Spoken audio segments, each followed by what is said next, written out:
Next part. सभी खामोश थे। थक जाने के कारण सब कुछ देर विश्राम कर लेना चाहते थे। चकाई राजन के पास ही बैठा हुआ था।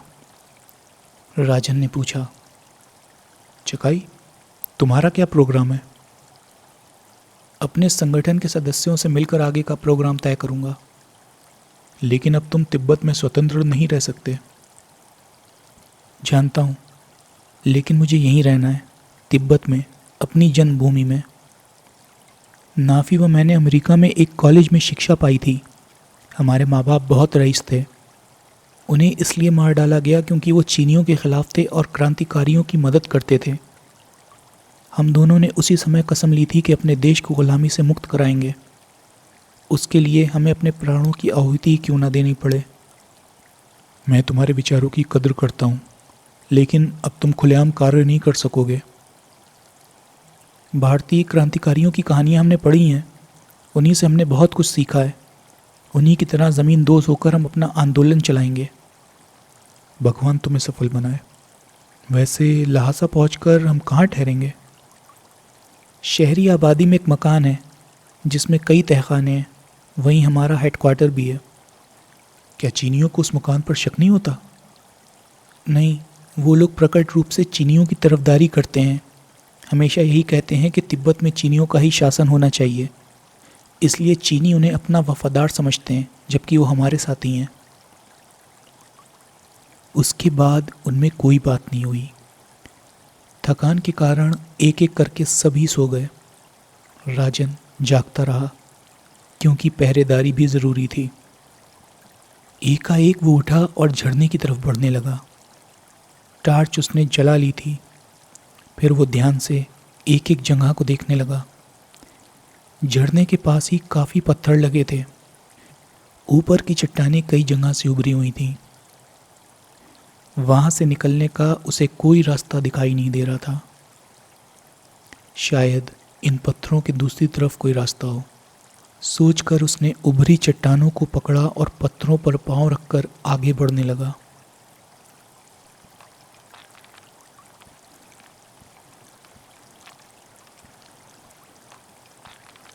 राजन ने बहुत बड़ा खतरा उठाया था। पांव फिसलते ही वो झरने में जा गिरता। झरना कितना गहरा है इसका आभास उसे नहीं हो सका था। वो रास्ता नीचे की तरफ जा रहा था।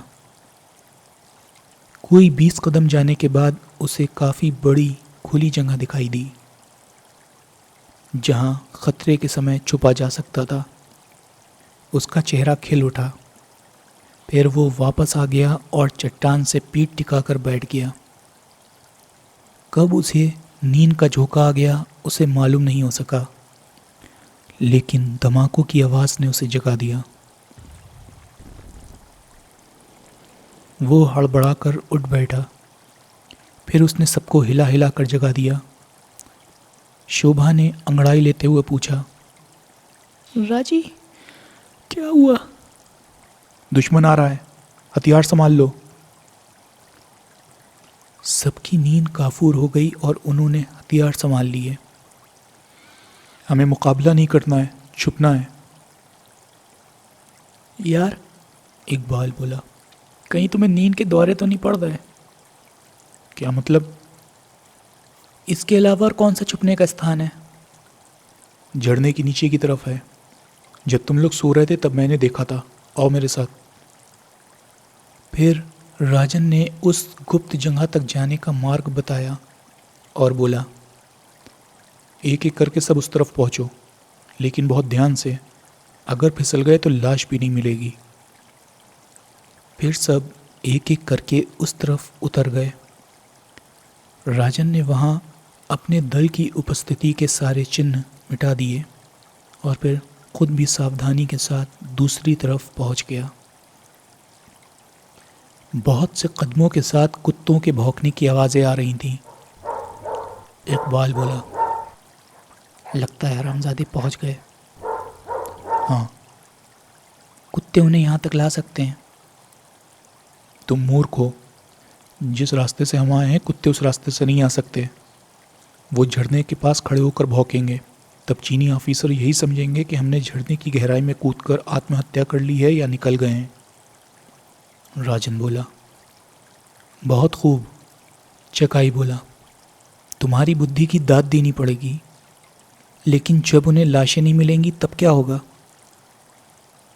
झरने के पानी का बहाव बहुत तेज है, वो सोचेंगे लाशें बह गईं। इसके बाद सब खामोश हो गए। ऊपर से चीनियों के शोर की आवाज़ें आ रही थीं। पहले तो टार्च चमकी, फिर बुझ गई। उसके बाद तेज़ रोशनी हुई। स्पष्ट था, वो सर्च लाइट का प्रकाश था। कुछ मिनटों के बाद फिर अंधेरा हो गया। सबके दिल धड़क रहे थे, क्योंकि किसी क्षण भी चीनियों का मुकाबला हो सकता था। मुकाबले की अवस्था में वहाँ से भागने का प्रश्न ही नहीं था। मौत निश्चित थी। शोभा धीरे से बोली, समझ नहीं आया, ये लोग इतनी जल्दी यहाँ पहुँच कैसे गए? अवश्य हेलीकॉप्टर का प्रयोग किया गया होगा। देखती नहीं, पूरी तैयारी के साथ आए। अब ऊपर कोई हलचल नहीं हो रही, लगता है वो लोग चले गए। तब भी हम सवेरे से पहले यहाँ से नहीं निकलेंगे। फिर सब लोग विश्राम करने लगे। तभी राजन चौंका। ट्रांसमीटर का हरा बल्ब स्पार्क कर रहा था। उसने स्विच ऑन कर दिया। चीनी भाषा में कुछ लोग बातें कर रहे थे। ट्रांसमीटर ने उनकी फ्रीक्वेंसी कैच कर ली थी। Hello, calling headquarter. Hello headquarter attending. मैं यूनिट नंबर 3 से मेजर पिंग बोल रहा हूँ। हमने भगोड़ों को खोज लिया है, गिरफ्तार करके हेडक्वार्टर ले आओ। लेकिन उन्होंने तो गुफा के अंदर मौजूद झरने में कूदकर आत्महत्या कर ली। लाशें मिली? पानी का बहाव बहुत तेज़ है, लाशें बह गई हैं। तब भी लाशों को तलाश करो। उसके बाद आवाज़ आना बंद हो गई। चकाई बोला, राजन, खतरा अभी भी मंडरा रहा है। अभी तक हम खतरों को अंगूठा दिखाते आए हैं और इस बार पूरा हाथ दिखा के निकल जाएंगे। इकबाल ने उसकी बात पूरी की। सब हंस पड़े। राजन उठकर उस जगह का निरीक्षण करने लगा। एक जगह बहुत सी झाड़ियाँ उगी हुई थी। हाथों से जब उसने झाड़ियाँ हटाई तो चौंक उठा। पीछे एक दरार थी। यहाँ क्या तलाश कर रहे हो? इकबाल ने पूछा। हमारी किस्मत बहुत अच्छी है, छुपने का एक और स्थान मिल गया है। ऊपर से आवाज़ आने लगी थी। बातें उन्हीं के बारे में हो रही थी। राजन ने सबको उस दरार में घुसने का आदेश दे दिया, क्योंकि चीनियों ने झरने में रस्सा लटका दिया था। वो उस तरफ भी आ सकते थे। तुम्हारा भगोड़ों के बारे में क्या ख्याल है? एक स्वर उभरा। जब उन्हें विश्वास हो गया कि हम उन्हें मार डालेंगे तो उन्होंने आत्महत्या कर लेना ही उचित समझा। दूसरा स्वर। यही ख्याल मेरा भी है। अब हमारे ऑफिसर कहते हैं झरने में उतरकर लाशें तलाश करो, लेकिन लाशें अब तक बहकर ना जाने कहाँ पहुँच चुकी होंगी। कुछ भी हो, ऑफिसर का आदेश है, जिसका हमें पालन तो करना ही होगा, वरना कोर्ट मार्शल करके गोली से उड़ा देंगे। तीसरा स्वर। मेरा वश चले तो ऑफिसरों को यहाँ बुलाकर झरने में धक्का दे दूँ। हमारे ऑफिसर हमें जानवर समझते हैं। बहस छोड़ो, अब नीचे उतरो। 2 चीनी सैनिक रस्सा थामकर नीचे उतरे। फिर एक चीख उभरी। सर्च लाइट की रोशनी झरने में डाली गई। चीखों के साथ स्टेन गन की गोलियों की आवाज़ उभरी। झरने के अंदर जहाँ पानी गिर रहा था वहाँ गोलियाँ चलाई जा रही थीं। फिर गोलियाँ चलना बंद हो गईं। कुछ क्षणों के बाद एक स्वर सुनाई दिया। दोनों में से एक ख़त्म हो गया, दूसरे को ऊपर खींचो। कुछ क्षणों के बाद एक और स्वर सुनाई दिया। क्या हुआ था? ऑक्टोपस जैसा कोई सूंड वाला जानवर था। लाशें वहीं से बह गई होंगी। वहाँ एक भी लाश नहीं थी। तभी ऑक्टोपस ने उसे दबोच लिया और वो चीखने लगा। उसने मेरी भी टांग पकड़ ली थी, लेकिन मैंने टांग छुड़ाकर रस्सी पकड़ ली। फायरिंग करके अगर आप उसे ख़त्म ना करते तो मैं भी मारा जाता। तुम्हारे पाँव तो काफ़ी ज़ख्मी हैं, इसे तुरंत अस्पताल ले जाना होगा। चलो इसे उठाओ।